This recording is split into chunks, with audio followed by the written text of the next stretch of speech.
Thought Bubble Audio.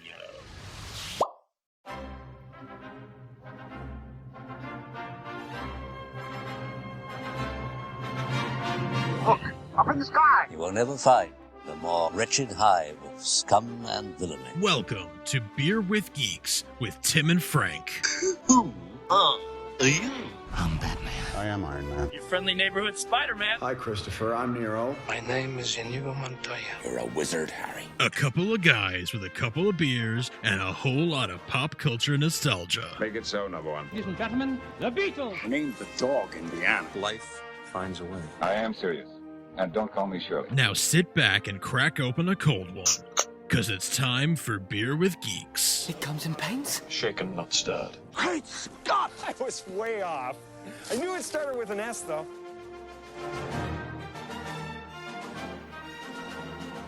Hi, and welcome to Beer with Geeks, where two geeks geek out with beer. I'm Tim, and with me, as always, is my man who loves to get thrown up on. It's Frank. How are you today? Hi. Trigger Hi. warning. Yeah. Yeah. That was a sound that everyone heard in their ears. Yeah. Sure was. Maybe they won't hear it. Frank, I was metaphorically talking about the throw up. Oh, like I you thought just you love when like news gets thrown at you. Gotcha. I kind of thought you were talking about how both of our cats puke. Is that not what we're not going to talk about cat puke this episode? No, we're not. Although the biggest peek behind the curtain that there is, my cat vomited on the very chair that I'm sitting in about 10 minutes before we were supposed to record this episode. So, that's how my day's going. Good stuff. That's a good day right there. It's a good day. It's a good day. It's a good change. Frank, what are you drinking? Well, it is cold outside, and I am enjoying a Sam Adams winter lager. Frank, I'm also drinking a Sam Adams. Shut up, beer buddies. That's so exciting. I am drinking the very last beer in my fridge. I did it, everyone. Right before the end of the year, I cleared out the entire stock of beer in my fridge so I could restock for the new year in 2021. So I'm drinking my last Sam 76. Good job. Well done. Applause. Thank you. Applause. Thank you. So now I will get all the winter beers and drink them all the way to the beginning of summer. Exactly. Yes. That's how this I works. look forward to like Porch Rocker coming out and Sam Summer Ale, and you're like, oh no, finishing my last winter lager. Here we go. Yep, here we go. Yeah, that last spice, that winter spice. Can't wait for it to go. The last gasp of winter. Yeah, I'm drinking another stout. I know it's 90 degrees outside, but it's okay. Gotta do it. Gotta drink it. No wasting the monies. No. Yeah. That's really funny. Anyway, Frank. Disney vomited some news on us a while back. Boy, did they.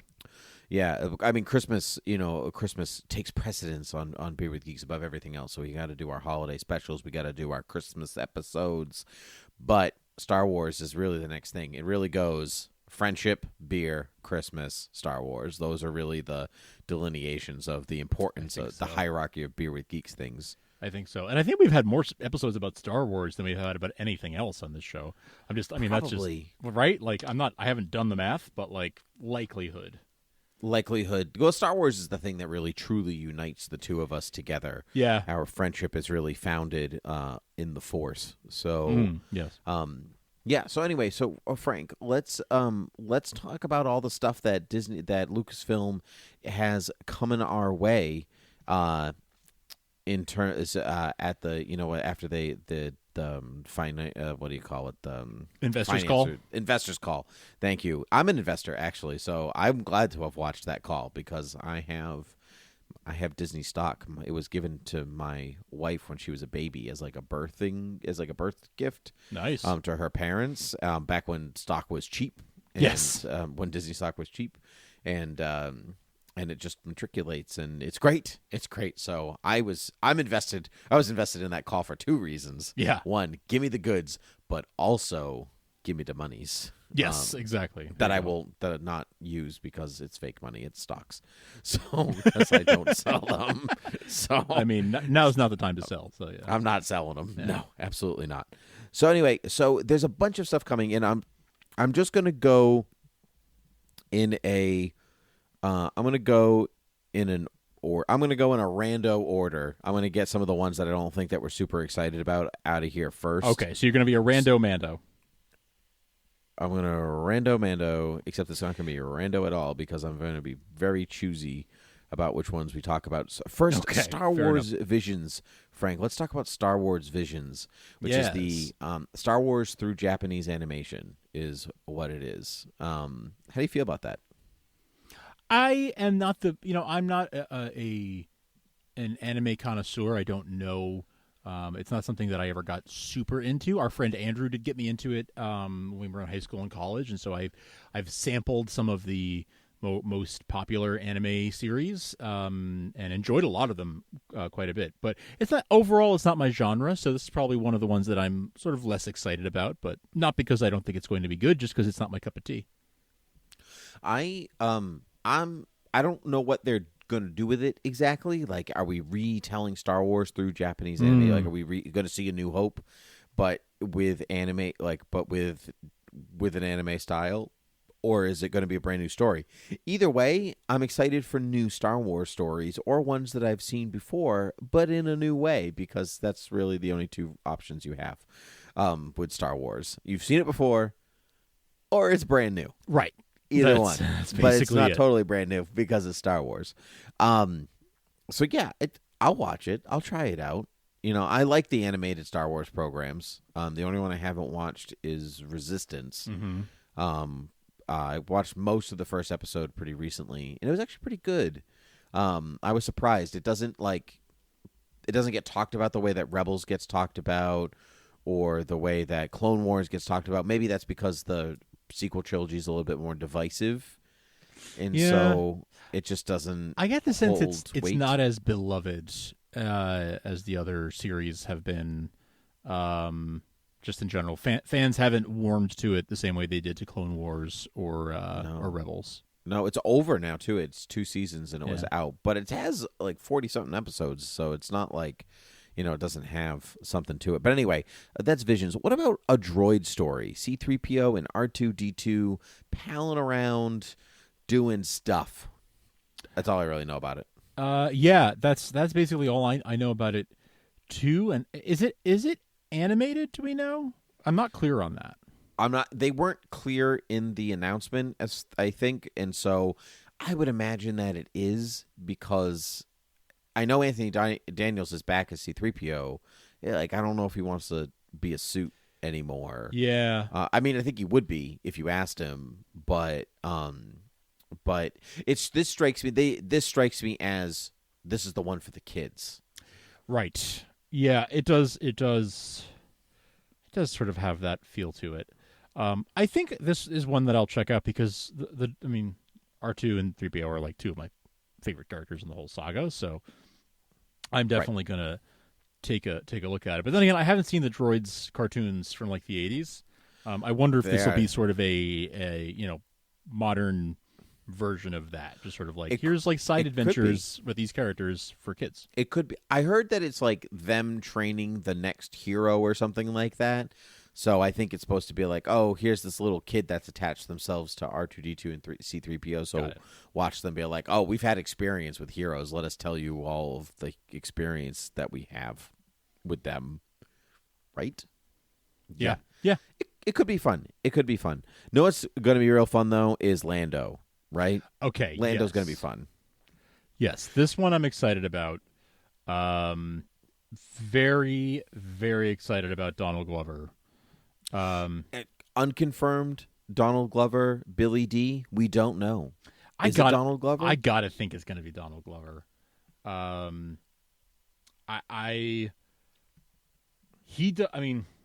guess he won't be much of a maybe. Presumably, he wouldn't be the creative force behind the show, but like his show Atlanta on FX, really freaking good. And I just love Donald Glover in general. So anyway, I hope it's him. If it's Billy D, that would be very interesting. I kind of find it harder to believe they'd be able to get Billy D just at his age and at the pace that he's been sort of taking new jobs in recent years. I'd be surprised if it were him, but it's certainly possible. Can I offer something? Mm-hmm. Is it too much to ask for both? Absolutely, it is not too much to ask. Why can't it be both? So The Rise of Skywalker ends with Billy D. Williams, Lando Calrissian, talking to Jaina, and he's like, "Where are you from, kid?" And she's like, "Oh, I'm not really sure." Blah blah blah. And he's like, "Well, let's find out." That's true. the show. That's the show. You have it right there. But you have older Billy D guiding Jaina, and then you maybe mix that in with the Billy D, because it's supposed to, I mean, Jaina's Billy, like Lando's kid. Like that was in the script but cut for time or something like that. And I think the novelization might have mentioned it. Something like that. Like his kid was taken by the First Order to keep him in line or something like that. That's I what can't it was. remember the detail exactly. So you could consecutively tell that story while also Jaina searches for the mystery that is that story. Yes. And you could go back and forth that. It doesn't have to be a series. It could be a mini, because some of these are not full series. That's the other thing. Yeah, that's worth mentioning. Because there's 10 of them, I got to think a lot of them are only meant to be like one season, miniseries. And some of them, if they're successful, maybe they'll greenlight a second or third season. Right. I think I has a theory about which ones are and which ones aren't, but we'll see. Okay. Or maybe left open. So that's Lando. We have Obi-Wan Kenobi coming, which we know is a confirmed mini. It was supposed to be a movie, and they changed it into a 6-episode series. But what didn't we know, Tim? That they we told didn't us? know that Hayden Christensen is returning to play Anakin Skywalker / Darth Vader. I cannot believe. And there was speculation that Hayden was sort of back in the Lucasfilm orbit, and he had certainly been appearing pre-COVID. He'd been appearing at more conventions and doing more appearances, sort of, on behalf of Disney. In fact, there were rumors that he'd be in The Rise of Skywalker because that panel got canceled. Remember? Yeah. I wonder if that's what he knew. He was coming back already then, and that's why they canceled the panel. I do wonder if that had something to do with it. Yeah, but very exciting, very very exciting. Like cooler than having him in a movie. Honestly, I think is to have him on TV for like several episodes in a miniseries. I agree. Here's the thing, though. Darth Vader's voice is usually James Earl Jones. Yeah. So are they going to let Hayden Christensen play Darth Vader, or is James Earl Jones returning to voice? And so then, like, why are you getting Hayden Christensen to walk around in the Darth Vader suit? What are you going to David Prowse him? Right. Or are you going to let him play Darth Vader and voice modulate? Or he is Darth Vader in the suit, and you do get James Earl Jones to voice him, and there's a lot of flashbacks. And you see some actual good chemistry, friendship, brotherly friendship, live action friendship between Anakin and Obi-Wan, because they don't really spend a lot of time together in the films. They're apart for a good chunk of them. And so it would be, the majority of the love we know they have for each other is told to us, but we really only see it in Clone Wars for the most part. I would like to see some Clone Wars era flashbacks for sure. I gotta think that it'll be James Earl Jones doing the voice. I mean, every chance they've had, there's very few instances where it's not James Earl Jones. Very, very, very few. And when it's not, it's usually because it's parody, right? Like the Lego things, stuff like that. But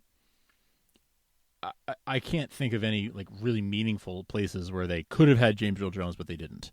Yeah. And so they could, I mean, at some point they're going to have to do that, right? Like, I mean, as much as we hate to think about it, Star Wars will live on past him. So they'll have to address that at some point. And this could be where they decide to start it. But I don't know. Something tells me it will be James Earl Jones. I want to agree, but also I would like to see if you can voice modulate, if you truly can voice modulate his voice to a point that he sounds like James Earl Jones enough, that you'd be like, that's the voice of Darth Vader. Mm-hmm.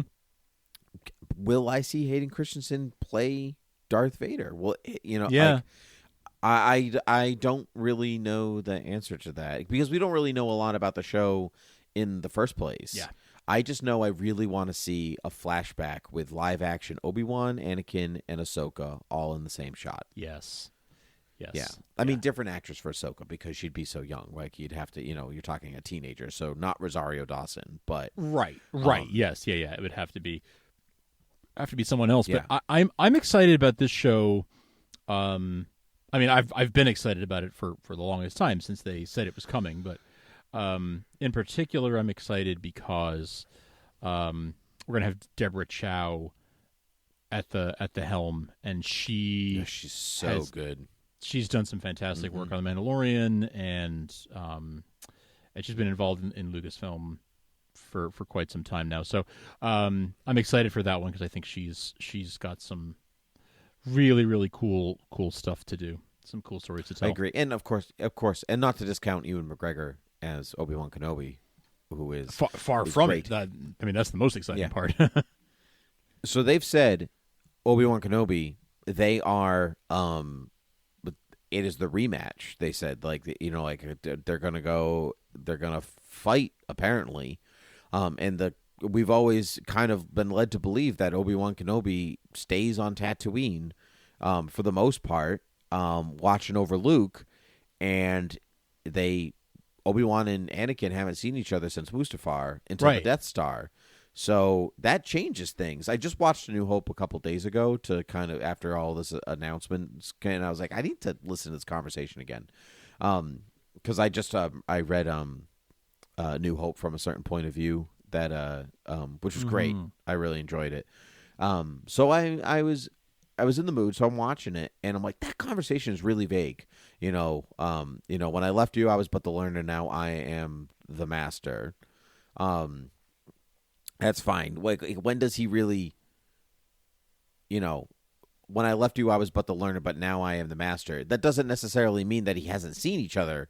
They haven't seen each other since then. He's just stating that he's more powerful than he was the last, when he left him. You know, kind of like that Anakin Skywalker being like, my powers have doubled since the last time we met, Count. Last week. Right. Right. Yeah, it is kind of like that. I always took it, like, the implication was always that they hadn't seen each other since Mustafar, and that possibly that Vader thinks that Obi-Wan was killed in Order 66. It was never definitely said, but it was sort of implied. So it'll be interesting to see how they smooth that over and work it in. I trust them to do a good job with it.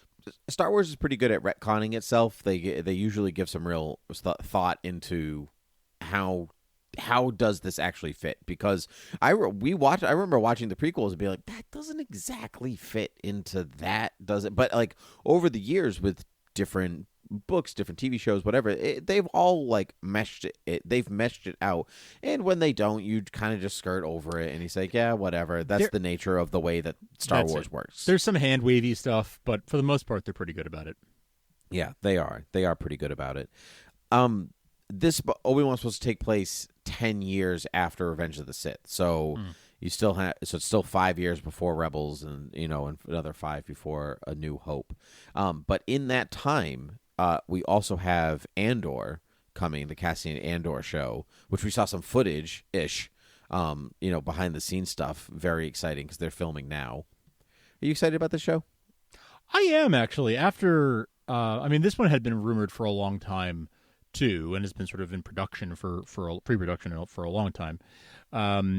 And yeah, ever since Rogue One, I've thought it would be really cool to revisit that era, revisit the work that Cassian Andor was doing during that time, and what sort of led him to that moment and led him to the events of Rogue One. I'm not as excited about it as I am about Lando or Obi-Wan, for sure. Sure. But you have a larger emotional attachment to those characters. Exactly. But just purely on like the merits of the story of Rogue One and the merits of that character and how he progressed in Rogue One. I am excited about it. I think this would be a cool one. I love because the rebellion, because of how Rebels kind of went through and explained how the Rebels work. They were a bunch of rebel cells not connected for a long time until Mon Mothma was basically like, the Emperor sucks, I'm out skis. And then she literally forms the Rebel Alliance. Yeah. Right. And so, and the language is even, like, if you listen to, they never call it the Rebel Alliance until You are part of the Jedi? Rebel Alliance and a traitor. Take her Oh, away. yeah, that's right. Yeah. Okay, never mind. You are correct. It is A New Hope. But that Rebel Alliance doesn't exist until like a couple of months, maybe a year before the Death Star. So like when you hear, like when you read the scroll, like the scroll and Rogue, like the Rebel Alliance has won their first major victory against the Empire. That's Scarif, because the Rebel Alliance isn't actually that old. Right. The rebels have been fighting for a while, but they haven't been united. And so I'm looking forward to seeing a live action version of like the cells and the building of the alliance, and because you're just getting it from a different angle. But that means we could get some live action Hera Syndulla. We could get some like live action Kanan or Ezra, some Zeb, like that. There's a possibility of seeing those other rebel cells, those characters in there. I think there's a really good chance of that. If you had asked me that before The Mandalorian came out, I would have said, I don't know, maybe like a hat tip or just like a subtle nod. But since The Mandalorian, like we're talking full on. I mean, spoilers if you haven't watched season 2 of The Mandalorian, skip ahead 30 seconds. But we're talking Boba Fett, we're talking Bo-Katan, we're talking obviously Ahsoka herself. So like, yeah, I think there's a very good chance that we'd see, Sabine, Ezra, like right, Thrawn. It's possible. Yeah, well, yeah, it's possible. I mean, it's very possible. So we'll keep we'll keep our eyes peeled on that. I'm excited about that one. I like the Empire era. So it's very exciting to see stormtroopers and all that stuff. And original trilogy. One of the best things about Rogue One was that it was original trilogy era, and it was so fun. And they got to tell a new story in an era that we knew and loved, right? And like that's right. Remember how excited we were at the trailer and seeing the Star Destroyers flying by that were original trilogy era Star Destroyers? Like even just seeing images was exciting. So an entire series, even if it's just one season, 6 or 8 episodes, whatever it might be. In that era would be super exciting. I agree, and I don't know if it's a 1-season show or not. I don't know. I'm not no confidence. I don't know, but I'm saying I assume even if that were to be the case, the way that they've talked about it. So because Galaxy's a big place. So big place. Yeah, and so we'll see. We will see. Since you were talking about. So we were talking about Ahsoka. There's an Ahsoka television. There's a series of an Ahsoka series coming. This is not a one-off like Obi-Wan. This is a full-fledged series like Mandalorian.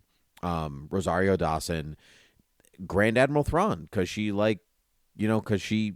she says where is Thrawn in the Mandalorian. So when you said like maybe we'll see Thrawn in Andor, I'm like I think we're going to see him in this.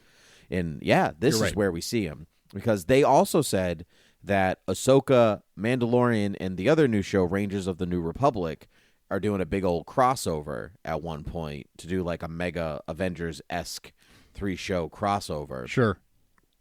So, because that's also the style. So to get you to watch all 3. It's classic comic book major event. So are you going to see Mando, Rangers, and Ahsoka eventually lead into Grand Admiral Thrawn? That would be super cool to have him be the big bad for a crossover. Yeah, or the big bad for Ahsoka because like Loki was the big bad for Avengers that everyone kind of built to, or Thanos was one that was scattered throughout, because why wouldn't Grand Admiral Thrawn also be behind the scenes in Mandalorian? Sure. Behind Moff Gideon. Loki's a good example because he started in 1, right, in Thor, and then became the villain of the first Avengers film. That's a good comparison where like Thrawn could start out being the big bad of Ahsoka and end up being also the big bad of a crossover. Right, because I mean Thrawn was in 2 seasons of Rebels, so it's not like a lot of Star Wars fans are unaccustomed to him, but people of all ages watch those shows if you're a fan. So incidentally, it's very good. I know you haven't watched the whole thing. I did finish. I don't know if I told you. Oh, you finished the whole series? It took a bit for me to get through 1 and some of 2, but 3 and 4, man. Okay. That is some Star Wars. I feel like I need to just jump into 3. I feel like I just need to jump into 3 and just go from there. I did not go back and rewatch 1 before going, I'm going to do it. I'm going to Yeah. watch 2, 3, and 4. And right. I didn't need to because I did, but it was not a show where I was like, I need to skip this episode. It's too kiddie or whatever. I watched every one, and it was great. Okay, awesome. Yeah, so definitely some Force expansion because even the way that what the Force looks like and how it acts, like they draw upon it. Where it's not like Rebels is not forgotten, just like Clone Wars is not forgotten. So let's anyway. Rangers of the New Republic. Let's talk about that too, because the rumor is it's a Cara Dune show. Okay, that's sort of they what don't I wanna, figured. But they don't want to say that because Gina Carano is not like Okay. Like I don't know what to think.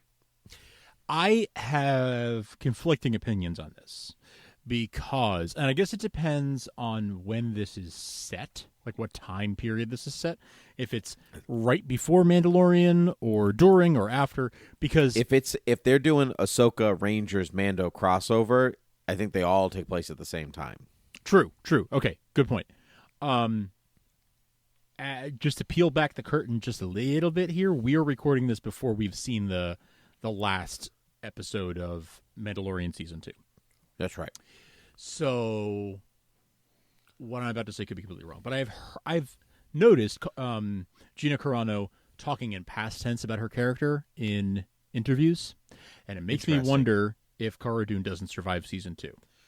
Oh, as if she was maybe going to be part of the Rangers of the New Republic, but then she said that don't take the vaccine or whatever, and right, like, right, and maybe Disney was Disney like, was you know like, what, nope. you can. It's been a pleasure. Yeah, they do that. If you do not align with their company policies, like smell you later, they don't want the bad press. James Gunn.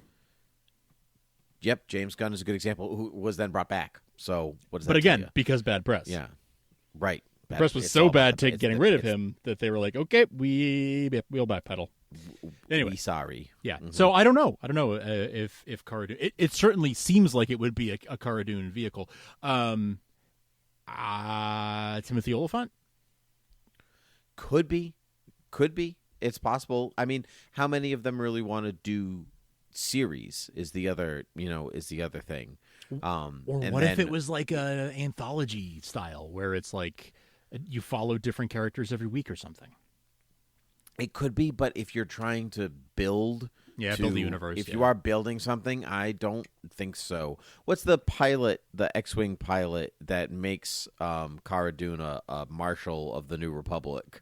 I don't remember his name, but maybe he's in it. So again, not tons of info, but I like the New Republic era too. I like this post-Empire. We're trying to build the Republic. It's super messy because that's what democracy is, but we're working hard at it. The Empire is a remnant. It's still lingering out there. It's good stuff. I like it. Yeah, very like frontier type of thing. Like starting a new country type of thing. And I mean and it's fun to see offhandedly, kind of like as the Rebel cells became the Rebel Alliance, how the Imperial cells eventually formed the First Order. Yeah. Hey, you know what I just realized? We've been she's a Marshal, not a Ranger. So I wonder if that makes a difference. It very well could. And Cobb Vanth too, Timothy Oliphant too. They're both Marshals. So maybe the Rangers are somebody else. It's very possible. I mean, what is that? Rangers of the New Republic. Are you exploring worlds past the Outer Rim? Yeah. That could be very cool. Or are you a park ranger, just sort of saying like, hey, don't litter. Parks and Rec, but in Star Wars. Oh, let's do this. The Leslie Knope of Star Wars. Oh, that's good. Man. She would definitely be a protocol droid, no question. Oh, that's good. 3 shows left. There's Star Wars Bad Batch, which is the animated show, which looks just like Clone Wars season 8. They're just rolling right into it with some new characters. I think this is Clone Wars season 8 with a different title. I gotta be honest with you. But the Clone Wars is over, so you can't call it Clone Wars anymore. But it's definitely. I mean, it's actually I loved the trailer. I loved it so much. I was like animated Palpatine announcing the formation of the First Galactic Empire. I was like, yes. immediately what happens after Revenge of the Sith, like the chaos that ensues right after that, I want to watch that. Because the Bad Batch looks like Grand Moff Tarkin's Suicide Squad. Yes. But to see the transition from clone troopers to stormtroopers to, that kind of stuff, like, I'm down. Like, I was like, when they announced it, I was like, yeah, those episodes were fun on season 7 of Clone Wars. I'm like, I don't know if I want to watch that. And then that trailer was like, I definitely want to watch that. Mm-hmm. I had the same reaction. Hearing about it, I was just sort of so. Like, all right. I mean, like, that was a fun arc, but I don't know if I could see a whole series based on these characters. But understanding, like, where we're going, like what time period we're going to, and who the players are that are involved beyond just the Bad Batch themselves. Mm-hmm. Yeah, I think that has some real potential. And I think Filoni at the helm, like, I feel like it's going to be a little... People have been making jokes about, like, how the Mandalorian is basically... He's, like, Trojan horsing in all of his storylines that he wants to tell and all the characters that he wants to talk about, which, like, it's true. He is doing a lot of that. But I feel like this is literally, like, a thinly veiled, like if you just took a pencil eraser to the words Bad Batch, it would say Clone Wars Season 8 under it. And you'd be like, oh, that makes more sense. Okay. Yeah. It's true. But you know what? Clone Wars was great. And that Filoni is not a complaint, great. To be clear. Yeah. That is not a complaint by any means. Yeah, even the Trojan horsing of bringing in those characters into, like, not a complaint. I'm cool with it. They took all season 1. You introduced me to new characters that I really took to and fell in love with, and you gave me some even new, and you gave me other new characters in season 2, and you brought back some that I really do enjoy. So, and gave me reasons to like characters I didn't like at all. Looking at you, Boba Fett. Yeah. So so I'm down for it. And Filoni and Favreau are also doing Ahsoka and Rangers, so that it's quality. They're all going to be in the same quality. They're all going to be in the same wheelhouse. 2 left, Frank. There is Acolyte, which is it's set 100 years before A New Hope, so like 60 years ish before the Phantom Menace, and it is like the seedy underworld of the High Republic, as the High Republic kind of fades out with the return of the Sith. Yeah, this is interesting. I need to know more. I need to learn more about it because it's intriguing, but I'm not sure. I'm not sure if it's something that's going to be up my alley or not. I can't quite make it out. Okay, I can make it up your alley if you give me a listen. Okay. So Leslie Headland is the writer, producer, and showrunner, right? We know this. She's Russian Doll, Netflix. On Netflix, right? And so it says The Acolyte is a mystery thriller that will take the audience into the galaxy of shadowy secrets and emerging dark side powers in the final days of the High Republic.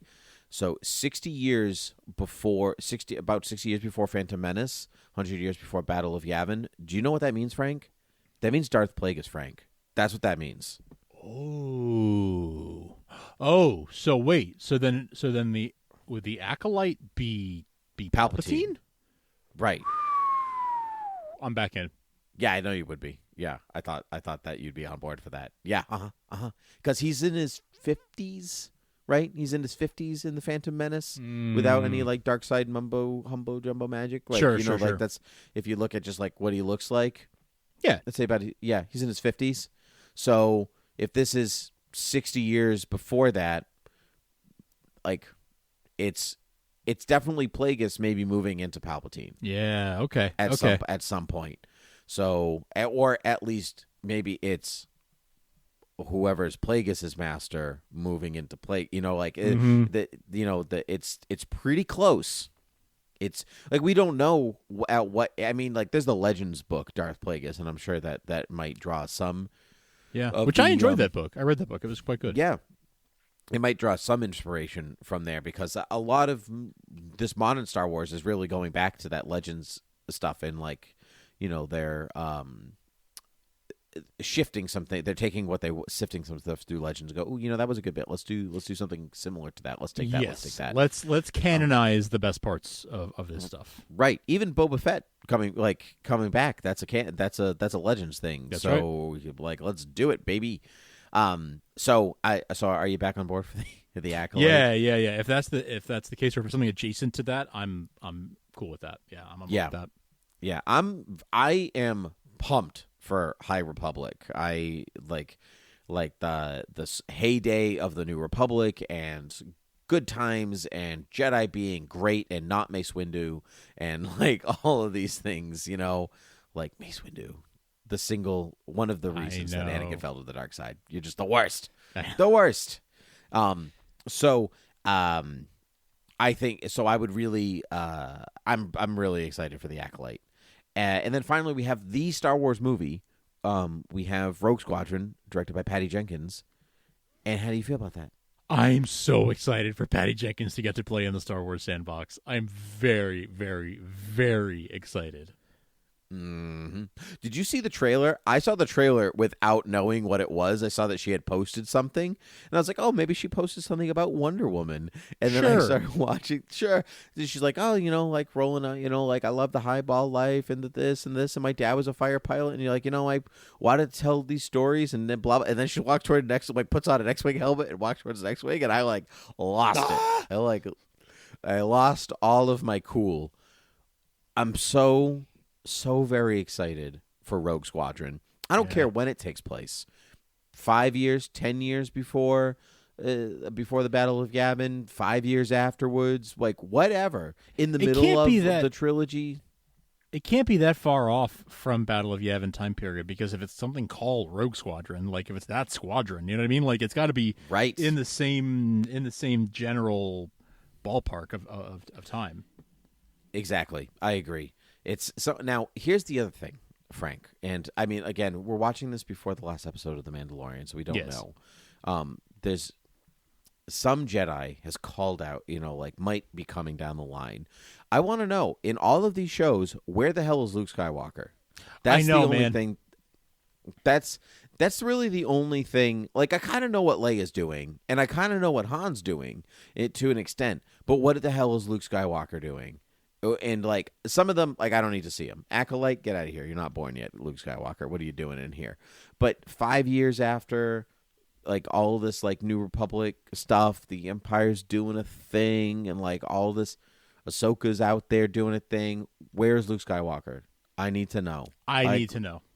And, you know, I think Lucasfilm knows. Like, it's not like they know. They just are not telling us. And again, he could show up in the last episode of The Mandalorian. Like, I have no idea right now. Like, but, you know, addendum, he does. You know, whatever. It's played by Sebastian Stan. Let's do this. I think they know, and that they are they're waiting to tell us when they're ready to tell us. But I think that they're very specifically holding off on exploring that period of time with Luke, because they want to save it for the right time and place and the right way to tell the story. Yeah, and I don't necessarily have a problem with that. No. But like I said, the galaxy's a big place. Yes, but his absence will go. His absence will go noticed. Yes. I think they want us to be hungry for it.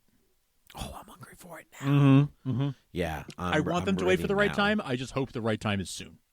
I know. Like, truthfully, if I really had my way in a weird alternate universe, give me Sebastian Stan as Luke Skywalker, bring back Alden as Han Solo, and let's all pretend that Billy Lord wasn't in the sequel trilogy, and just make her Princess Leia, and give me the goods. Give me those three right there. I'm good with that. Yeah, like I want it. I want it so bad. So, but we'll see. I don't know. I don't know. But anyway, Frank, that's all the Star Wars we have time for today. So there's a lot of stuff, and so much stuff. So look out for 10 new podcasts from us talking about these 10 shows. Exactly. Yep. Exactly, Frank. It's called Not Another Star Wars Podcast. Yes. Yes. That's right. That's right. Frank, where can the people find us? Well, if you want to find us and our 10 new shows that we're starting, you can find us at thoughtbubbleaudio.com, at beerwithgeeks.com. You can find this show, and you can find links to all of our other shows from there. You can find a link to patreon.com/thoughtbubbleaudio, where you can help support the show and all of our other shows. You can email us at beerwithgeeks@gmail.com. Tweet at us at beerwithgeeks. You can find us on Apple Podcasts, Stitcher, Spotify, Amazon Podcast, everywhere podcasts are found. You'll find this one and all of our other Thought Bubble audio shows. And you can subscribe, leave reviews and ratings for all of our shows in whatever podcast app you use. And above all, thank you so much for listening and for supporting us. And cheers to a very happy new year. Happy New Year to you too, Frank. Cheers. Cheers.